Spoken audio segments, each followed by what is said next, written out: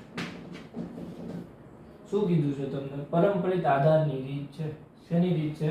પરંપરિત આધારની રીત. કરવાનું શું તમને ફિક્સ ખબર જ છે કે આગળના વર્ષને ચાલુ વર્ષના ભાગ્યા આગળનું વર્ષ થાય તો પહેલા વર્ષે મેં તમને સમજૂતી અનુસાર પહેલા વર્ષે શીખવાડ્યું છે 100 જ આવે હંમેશા. કેટલો આવશે? 100 આવશે. એટલે ઘઉંનો ભાવ આવું ન હોય 40 લખ્યા છે 40 ભાગ્યા 40 ગુણ્યા 100 કરો તો તમારે આવવાના છે કેટલા? 100 જ આવવાના છે. બીજા વર્ષે ચાલુ વર્ષનો ભાવ છે 46, આગળના વર્ષનો કેટલો હતો? 40, તો 46 ભાગ્યા 40 ગુણ્યા 100 એટલે આવશે 115. ત્યારબાદ ત્રીજામાં 50 છે, આગળના વર્ષનો ભાવ કેટલો છે? 46, તો 50 ભાગ્યા 46 ગુણ્યા 100 એટલે આવશે 108.7 અથવા તો 70 જે લખો એ. ત્યારબાદ એની પછી 2014 ની ગણતરી કરો તો 56, તો 56 ની આગળ કેટલી સંખ્યા છે? આ 50, તો 56 ભાગ્યા 50 એટલે કેટલા આવશે? ગુણ્યા 100 એટલે કેટલા આવશે? 112. અને ત્યારબાદનું છે 2015 માં 64, તો એની આગળના છે 56 એટલે 64 ભાગ્યા 56 ગુણ્યા 100 એટલે આવશે 114.9.